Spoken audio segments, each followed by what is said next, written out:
प्यारे बहनों और भाइयों, मेरा नमस्कार स्वीकार हो।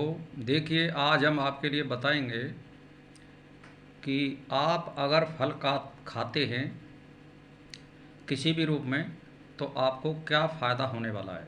तो देखिए कि जो लोग पेचिश हो गई हो उन्हें फल खूब खाने चाहिए। अगर पेचिश बहुत बढ़ गई हो तो खजूर और अंगूर खाने चाहिए।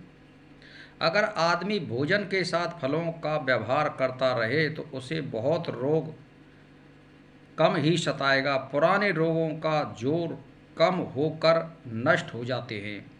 अगर शरीर की क्रांति छीड़ हो गई है तो फलों के द्वारा क्रांति दोबारा प्राप्त हो जाती है। इस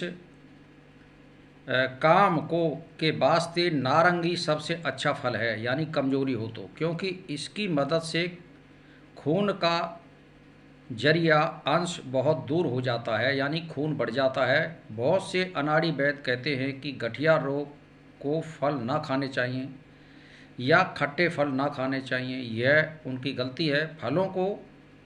फलों की खटाई गठिया में लाभदायक है। खूब फल खाने से गठिया रोग भाग ही जाता है। तो फल खूब खाने चाहिए, चाहे वो कैसा भी हो।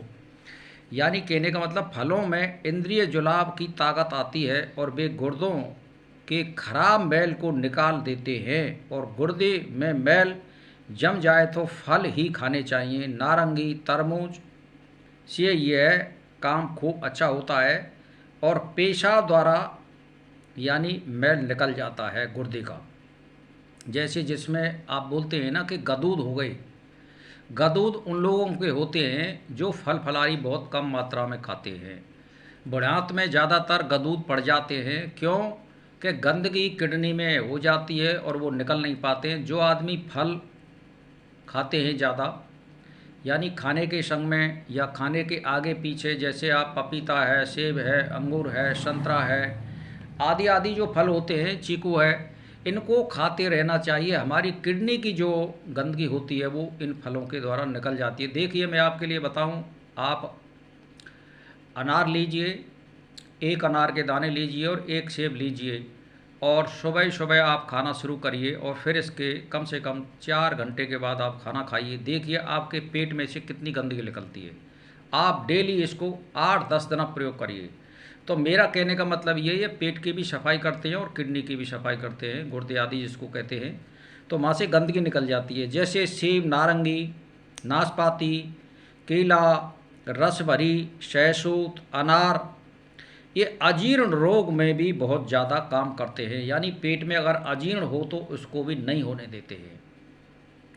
अगर हृदय का काम धीमा हो गया हो, उसमें कमी आ गई हो, तो उस शिकायत के दूर करने के लिए फलों का व्यवहार करें। फलों में जो नमक और खटाई होती है यह हृदय के काम में एक तरह के संचालन करने में काम करती है। यानी इन फलों में जो नमक और खटाई होती है प्राकृतिक रूप से, वो हृदय को यानी उसकी चाल को संचालन करने में एक शक्ति पैदा करती है। हृदय फलों की चीनी को, मामूली चीनी, जल्दी पचा लेता है। यानी फलों में जो मिठास होता है, यानी जो चीनी होती है, उसको हृदय जल्दी पचा लेता है और प्राकृतिक हम जो खाते हैं चीनी किसी भी रूप में, उसको नहीं पचा पाता है।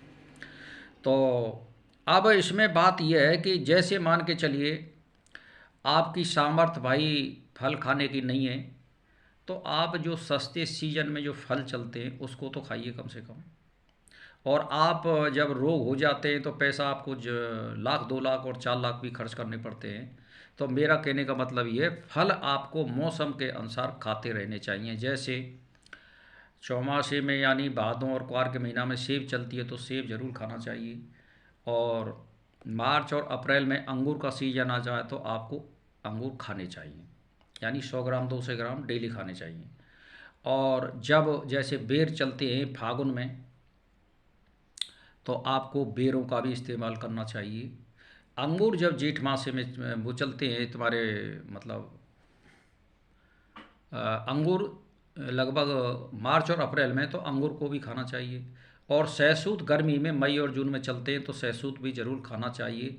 और जुलाई और अगस्त में आपको जामुन चलती है तो आपको जामुन खाते रहना चाहिए। और चौमासिन में या मतलब सर्दी आती है तो अमरूद चलता है, तो एक दिन या दो दिन छोड़ के अमरूद भी खाते रहना चाहिए। इससे अगर आप इनका सेवन करोगे तो रोग आपसे दूर भाग जाएंगे और आपका स्वास्थ्य दुरुस्त रहेगा। किडनी और आमाशय आदि इससे साफ होते रहते हैं। गदूद आपके कभी नहीं पड़ेगा, लिवर आपका कभी खराब नहीं होगा। इसीलिए फलों का व्यवहार में लाएं और उसका नाश्ता करें और सेवन करें फलों का, इससे बहुत ज़्यादा फायदा होगा। बस इसी के साथ मेरा नमस्कार स्वीकार।